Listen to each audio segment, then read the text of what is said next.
Good morning. How's everybody doing this morning?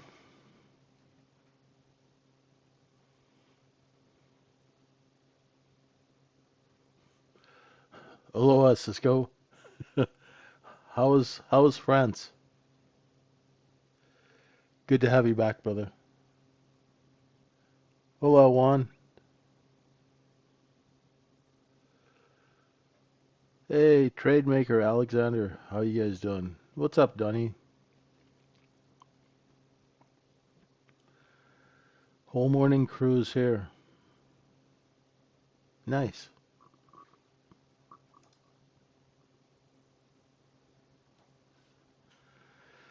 Yeah, it's another slow morning here.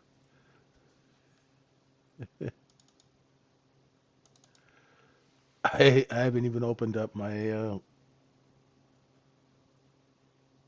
trading account. Here we go. Let's get it open. Okie dokie.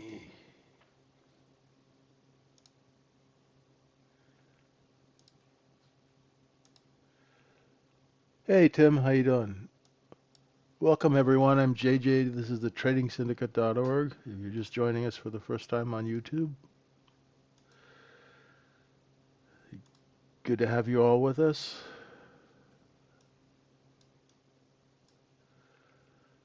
And let's go check out, see what happens. So yeah, we had our very first liquidation yesterday in quite a long time. We had,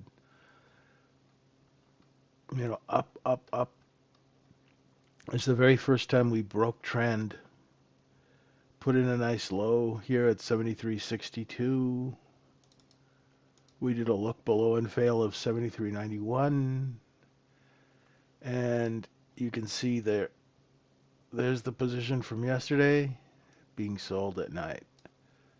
So overnight inventory is long, right? That means over 70%, probably 80% of the trading is above yesterday's close. Okay.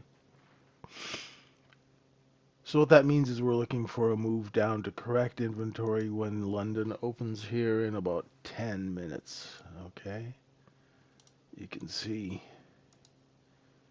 you know, we had a bit of a fire sale. Oh, cool, Moran. We had a fire sale. We took that cheap product. We're retailing it out at night. Okay. And once again, the all-time high is up here. Okay. So we're in the range of that all-time high day, right? Look at the low of tonight. Look at the low of the all-time high day. Do you think that's at all coincidental? There's no such thing as coincidence in markets. Okay. Especially when you understand, yes, so random, right? As the kids would say, right? So we know that here is the bid, okay? So the overnight low is your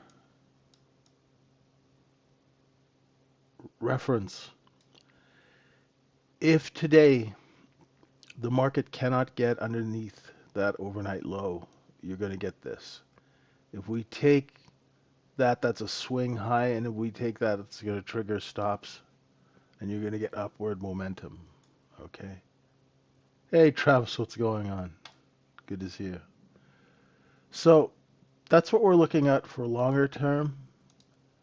You know, larger traders who were long here, they're disposing of their inventory up here. So be aware of that. Okay.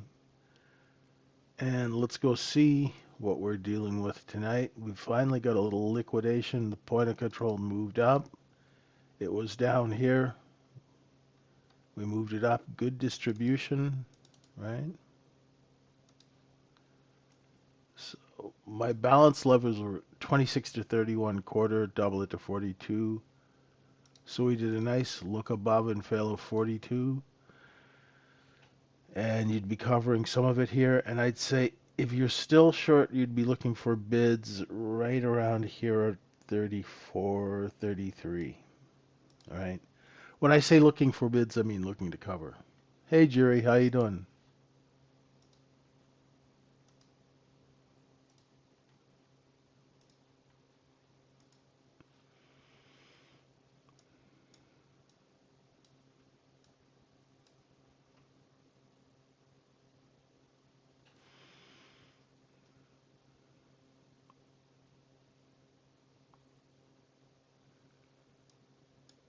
Alrighty. A little liquidation. And today, I think, isn't overnight margin raised today? Yeah. So it was overnight margin today. Yeah. So it's $600 to trade a micro and six 6,000 to trade a mini at amp, right?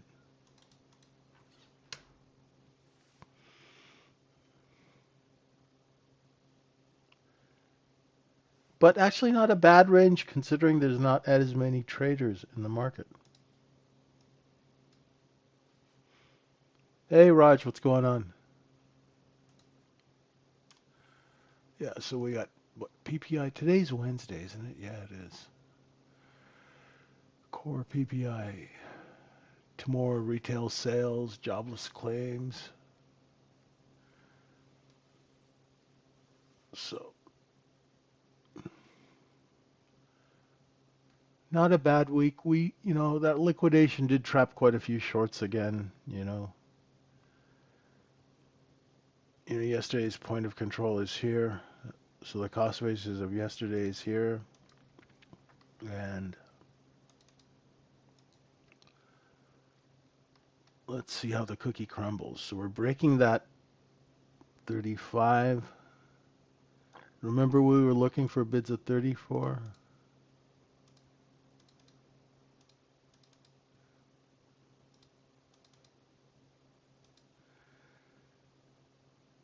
So had you been short 41, 40 against 42 as your stop, this would be a good place to pay yourself a little bit, right?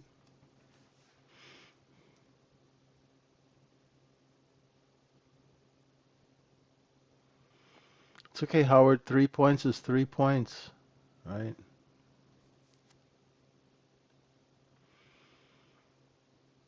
Is it? Okay, Raj. So a little bit of inventory correcting now.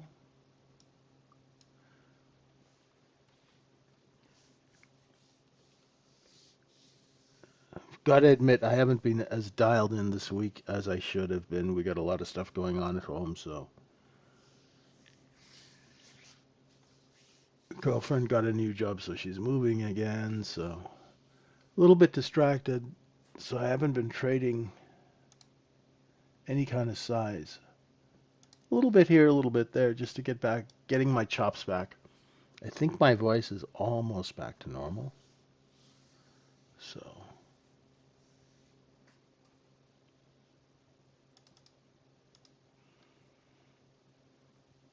Now let's see. As we come up to that 36 area, we always like to mark off the sellers, right?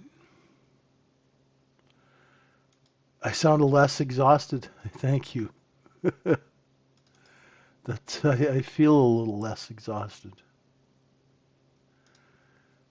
It's been April was a tough month, man, I tell you.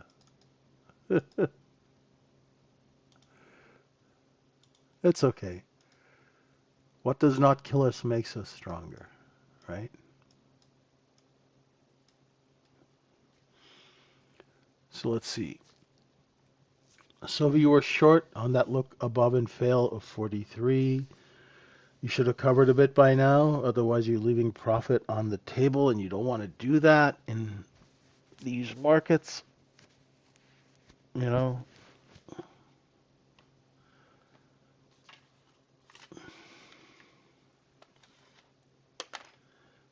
I don't like leaving money on the table. If I can get 2 points from a trade, I'll take it. Hell, if I can get 1 point, I'll take it. Because there's always the next transaction. It's not like we're buying this stuff and holding it forever. We're holding it for a limited amount of time, and we sell it according to what the market tells us, not what we want, right? So if you say you had shorted 40, nothing wrong with covering 35, 34, right? Well, not 34. I mean, we were looking for bids at 34, so we'd front run that level, right? Front running is when you jump the line. So if everyone's buying 34, you go and buy 35. Now, why do you do that? So you can get paid, right? You just want to get paid. That's all you want to do in this business. There's no reason to muck around and all that. Just get paid, take the money, build up your confidence, build up your account, get the money out of your account every week so your ego doesn't get its grubby little paws on it, right? Very important. Never leave large amounts of money in a brokerage account, especially when you are a scalper or you're just learning how to trade. It's just, it's a recipe for disaster because you'll eventually blow it up.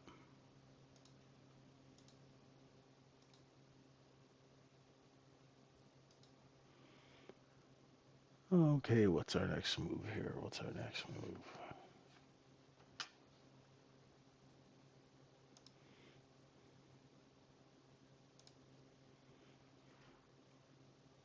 Bit slow right here.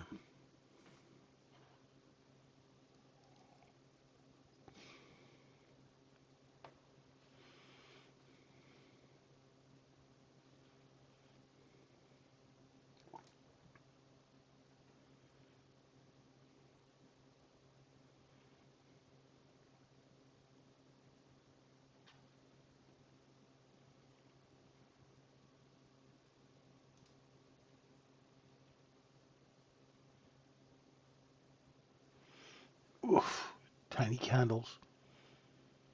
Business is a little slow. Let's see if we can get some customers when London opens here in just under a minute.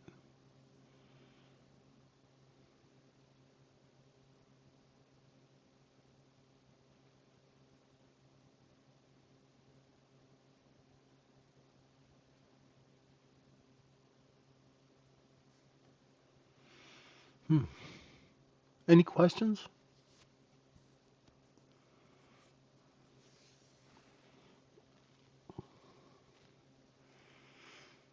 What's going on? What's going on with you guys?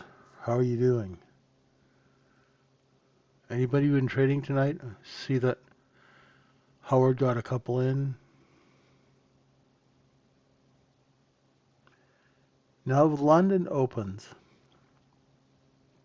and we can't get say over. Oh, look, just as I said. See how the offer is lifting over that white line? So the sellers have seen buyers. Oh, there they're selling into it. Okay, so London's open.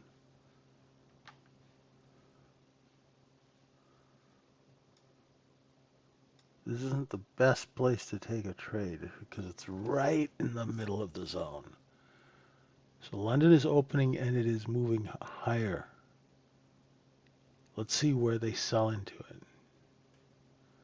So where I drew the white lines are areas where they sold before. They will sell again. So do you guys see that? Does that help you guys? Does it make sense? There was a seller here. They moved up. If you accept over 38 and 3/4, you'll have a seller at 39 and 3/4. Right?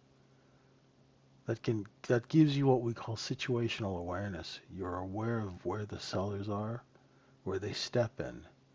So say, had you been long 36, you should have sold 38, 39, right? There's no reason why you'd still be long. right? You take what the market gives you, right? Everybody wants a 30-point trade, but if the market's not giving you 30-point trades and you haven't been, if you were long down here in early glowbacks, sure, there you go. But if you're just joining us, you're just starting to trade, right? You have to take quick wins. I don't like trading in the middle of a zone, right? My perfect trade would have been, but I was on the phone this morning, is the look above and fail. So what you do is you short, right? And you put your stop. Now there's a couple of places. Say you short here. Once you see that there's a seller, right, at 40, you might not get 41. 42 is going to be your stop, right? And if you have a large account and you want to give that trade room to work, you can put your stop at the top of those candles, right? And then you can use 42 and a quarter as your warning level, and this is your ultimate hard stop.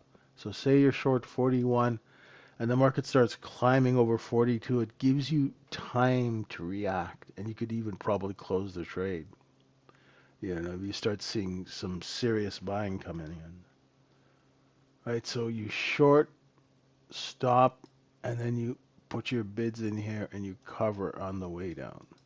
So say you're short, let's say we got it low, right? Say we're short 40 on that move, right? You go and you put bids down here at 38, 36, 35.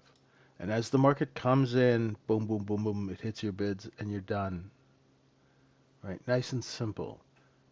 Right? You're not moving your stop. You don't put why would you put your stop at break even? There's no point in doing business. If you're putting your stop at break even, I'm going to talk about this a little bit because a lot of people, it's a popular thing. If you're putting your stop at break even, it means that you've got bad trade location. You haven't figured out exactly where to take the trade, right? And you're hoping not to lose money on the trade. But you are going to, because break even means you're going to pay commissions. So eventually what's going to happen is your expenses are going to add up and you frustrate yourself. So the way to actually trade and scalp is to wait for the edge, wait for the market to come back inside the edge and prove to you that sellers are present. How does it do that? The seller was here, they moved here, now they're here. So you short, you put your stop, and then you go and you put buy orders in. So as the market goes lower, boom, boom, boom, it fills you. And then you can use those orders to tell how well your trade is working. 1 minute candle, my friend. The DOM is an actual waste of money, is a waste of time.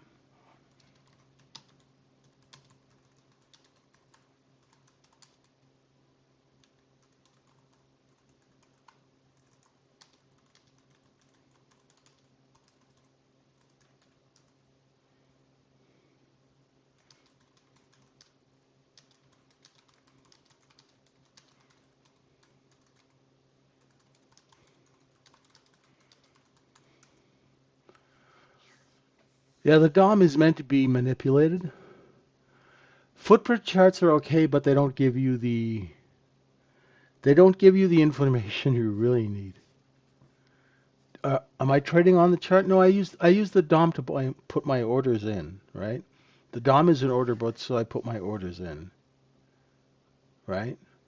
Charles, how does the DOM get manipulated?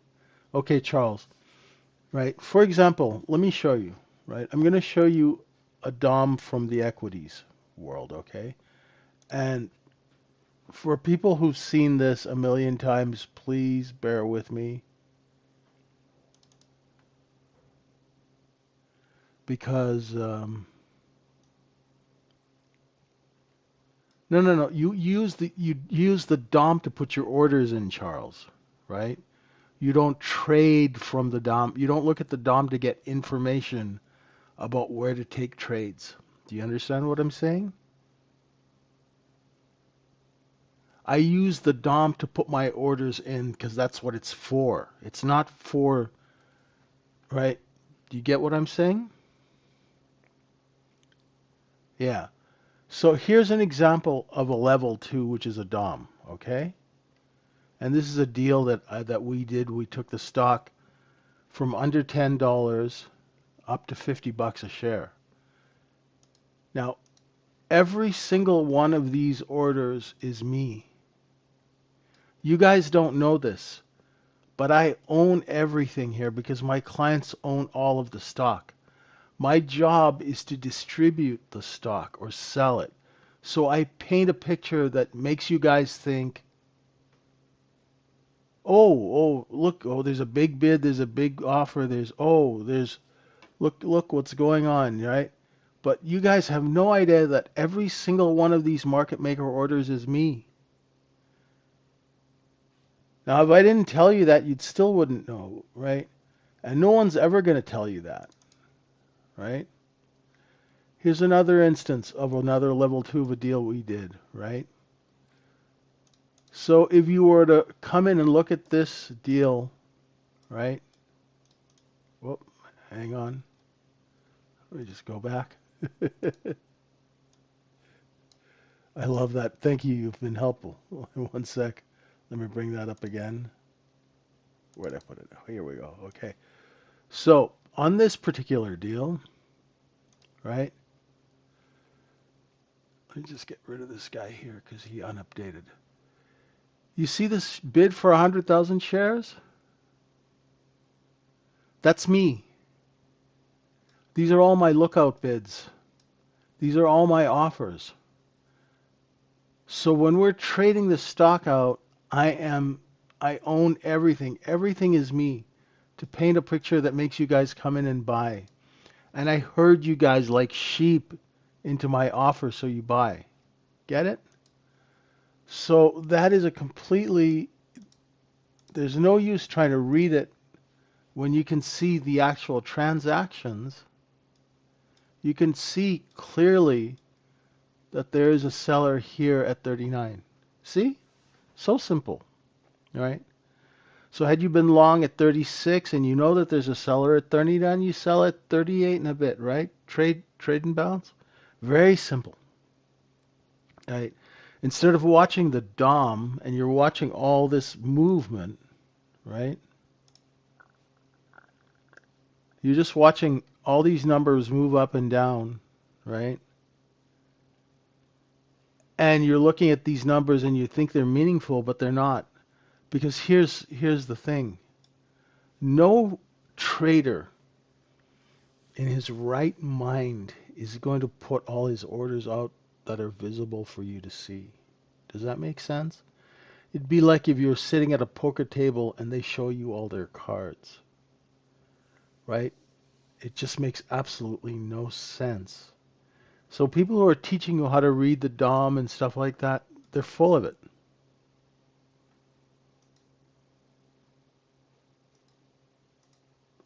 Yes, Howard.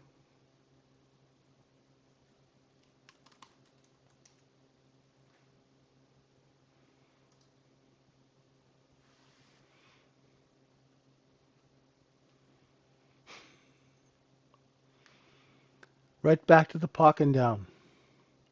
Okay, so we got sellers at 39. Let's see where they stop selling, right? And the reason I do it this way, trade and balance, is I try and keep it simple so you guys can make a living, right? This way you don't have to look at 30 different things because then you got people looking at the DOM, they're looking at the footprint, they're looking at a delta, they're looking at moving averages, they're looking at the VIX. They're looking at 30 different things and they can't trade their way out of a wet paper bag because they've got information overload and they don't know what information is actually useful to taking a trade.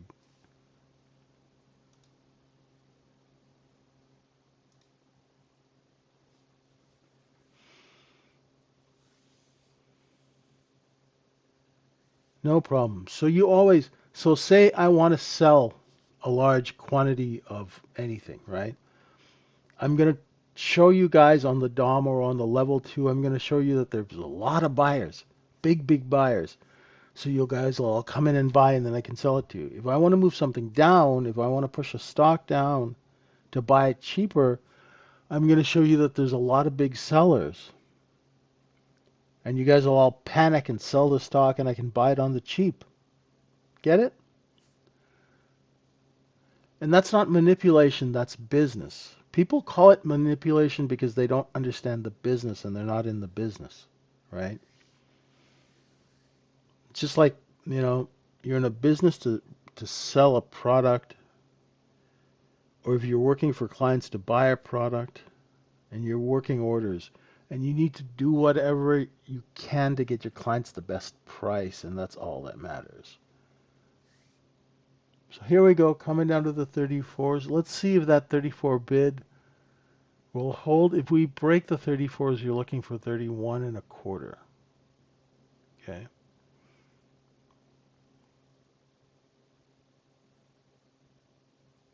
It's a good liquidation. It's good. It's very good.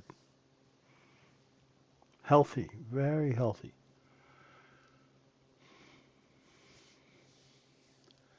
We want you to have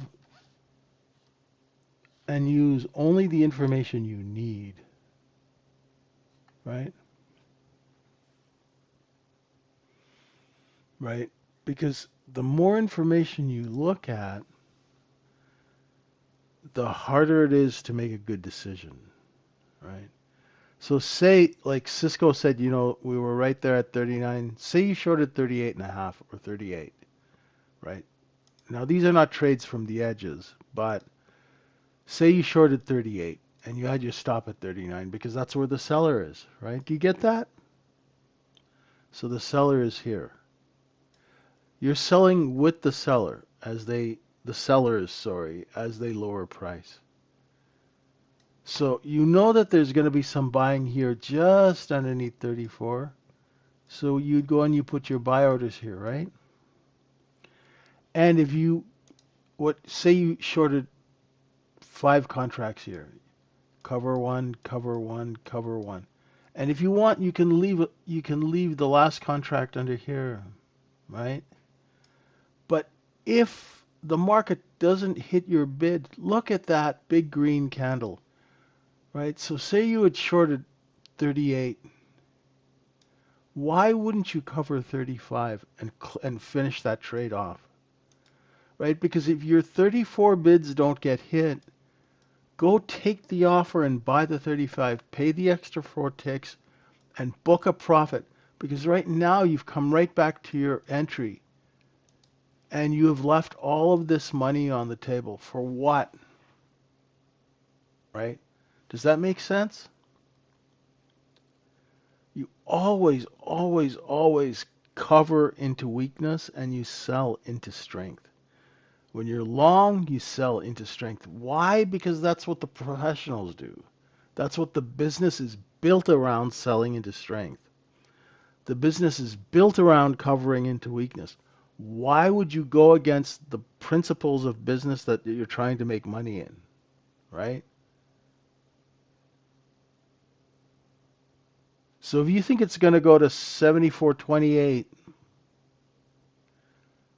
and you were short 38 and it reclaims 38, now you've just left 3 points on the table, which is $150 a contract. And you're doing 3 contracts, that you just threw away $450 that you didn't have to, right? And then what happens now is you get frustrated and you try and make it back, and you're going to make a bad decision, right?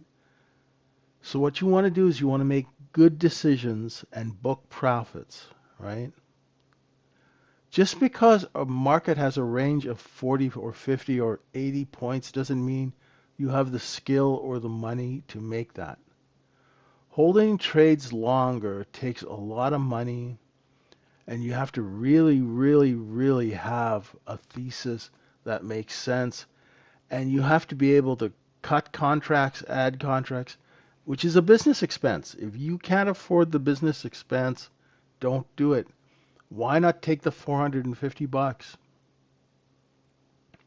Yeah, $450, 255 trading days a year, that's 114 grand that you're missing out on because you're looking for these big, huge wins, right? Because you want the glamour trade, right? Whereas somebody who's making 114 grand a year, that makes a difference, right? Makes a huge difference in your life. I mean, could you use an extra 114 grand? I could. I'll take it if you don't want it. Right?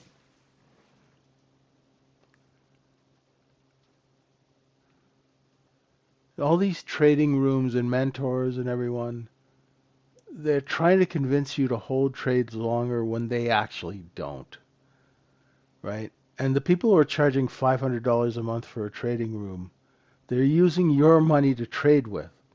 So they have a never-ending supply of cash coming in. So if they lose money, it's not bad. You know, if I've got 1,000 people in my room and I'm charging them $300 a month, do the math,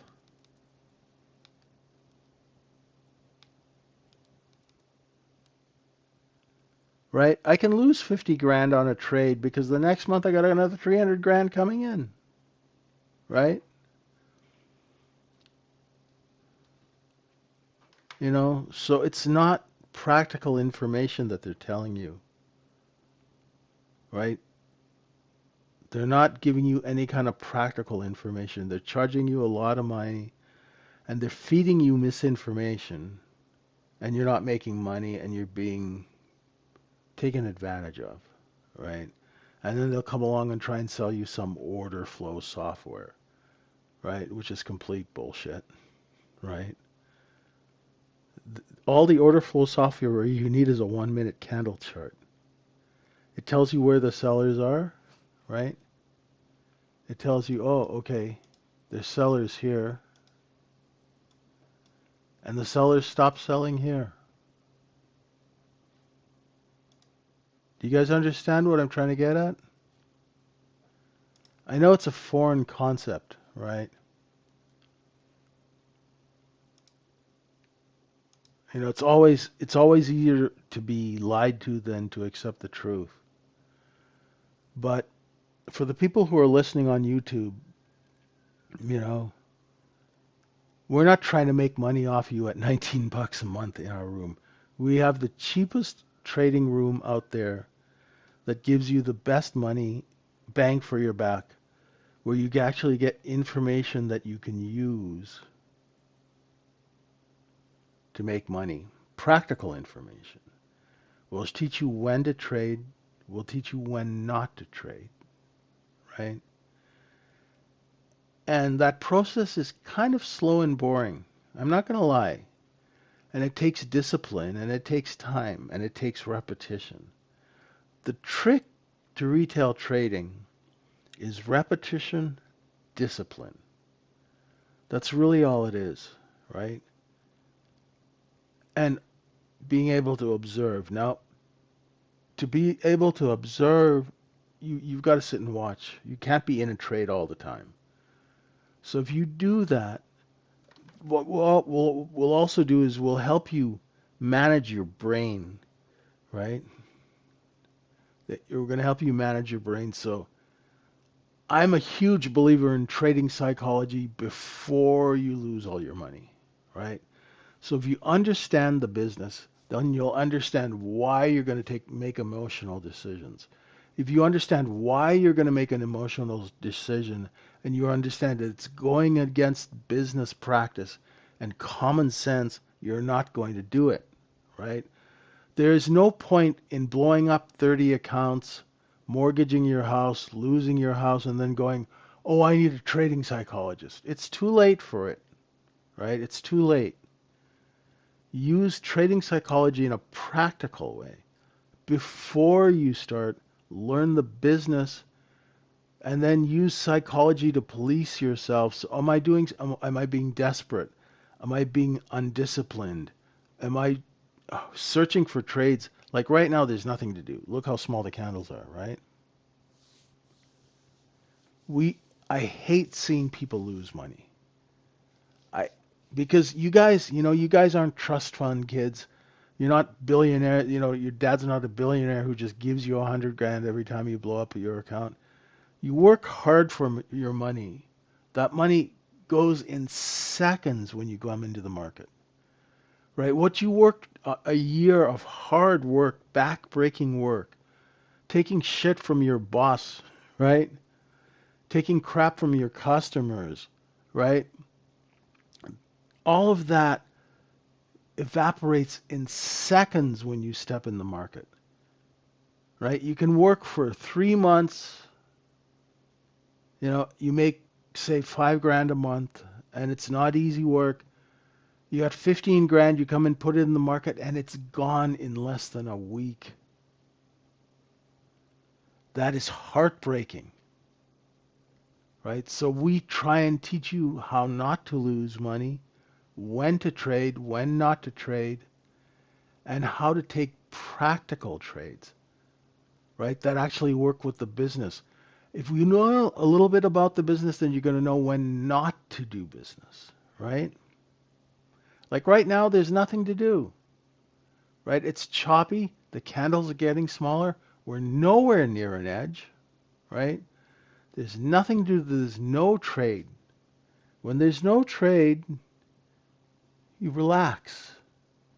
And when you're relaxed, you're not like a dog chasing its tail, right?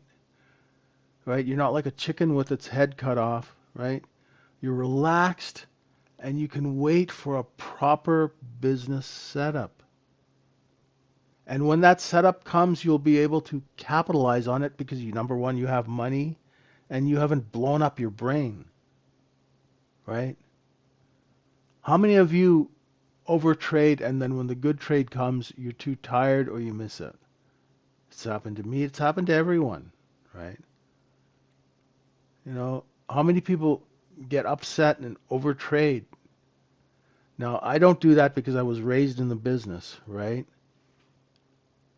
And blowing up accounts, like if I had blown up anything in the business, then you become unemployable, right? As soon as you get any kind of reputation as somebody who can't manage risk, the only job you're going to get in a brokerage firm is cleaning the toilet. They won't let you. They won't let you even in the door. So blowing up accounts is not a normal thing. See, because we've normalized blowing up accounts, we've normalized blowing evaluations, we've normalized making bad mistakes. That is undisciplined business, right? So we'll keep you from doing that. We'll only charge you $19 a month, and you'd be crazy not to take advantage of it. If you're not consistently profitable, what are you doing, right? I can understand if trading, if it's like, I play golf every 3 weeks, or I take a trade every 3 or 4 weeks. And, usually I'll lose my money in Vegas, but, I can lose money in my home. And you get a kick out of it. Okay, fine, that's for you. But if those of you who want to pay their bills, if you want to help your family and you want to secure your financial future, come into the trading syndicate. You won't be disappointed. It's not a magic bullet. It's not a holy grail, right? But we do offer a way out of this, right?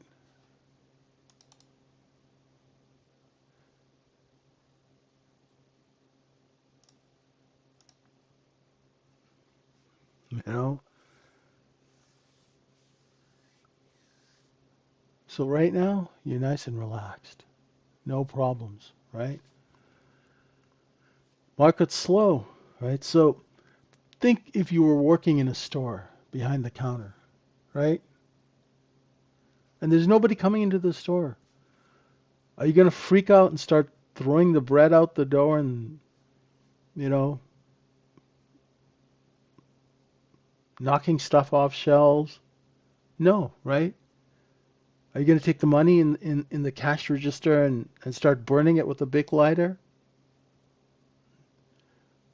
You know, That's what we're trying to teach you. We want you to visualize, right?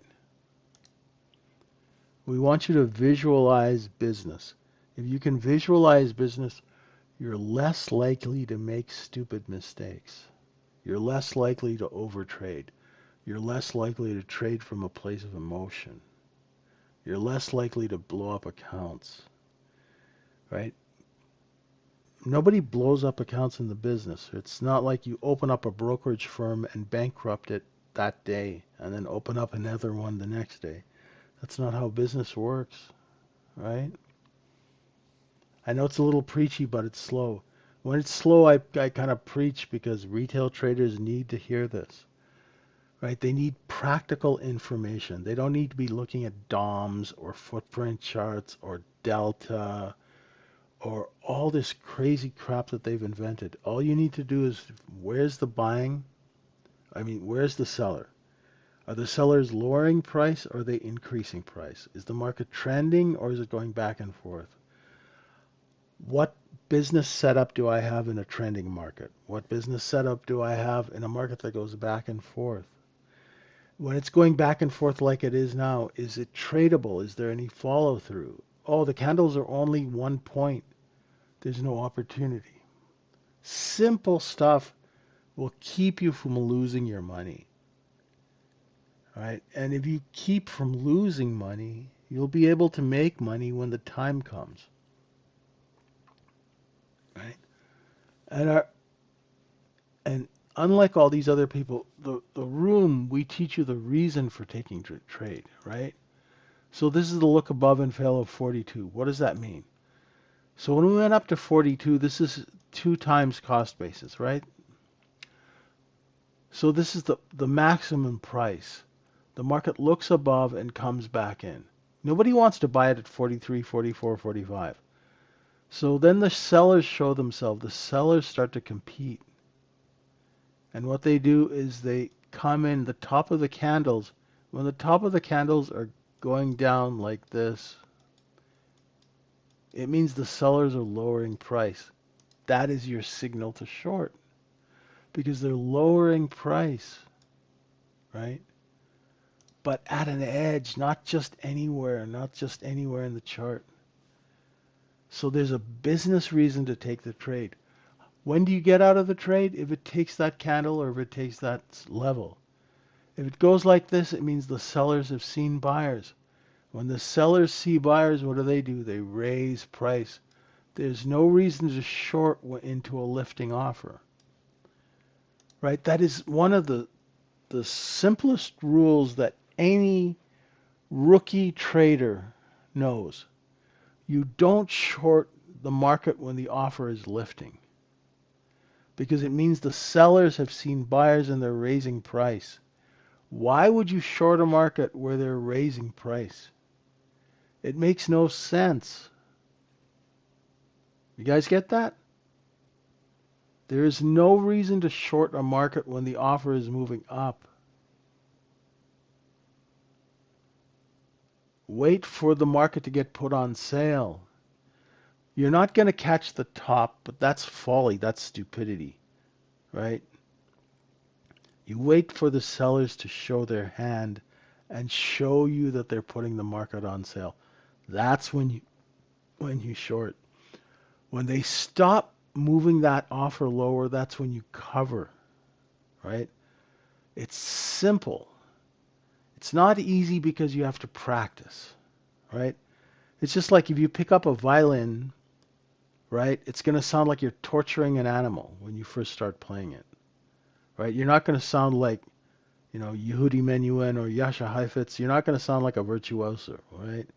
It's going to be painful.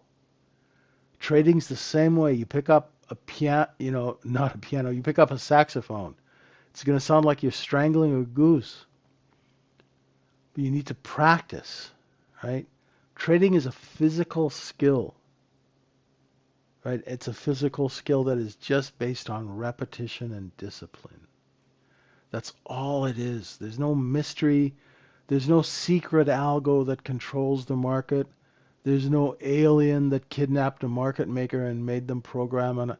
All of that stuff is hogwash, right? It's just a simple business of a marketplace. And with that, I'm going to leave you folks. Have a wonderful trading day. We'll see you at 2:15 UK time, which is 9:15 Eastern for our next session. Appreciate you guys. Stay out of trouble, relax, and wait for your edge, okay? Wait for that obvious trade where you make money. If that doesn't show itself, go to the gym, go for a walk, go feed the birds, do something, have a good time, be relaxed. Thanks so much, everyone. Really appreciate you guys, and we'll see you in a few hours. Bye for now.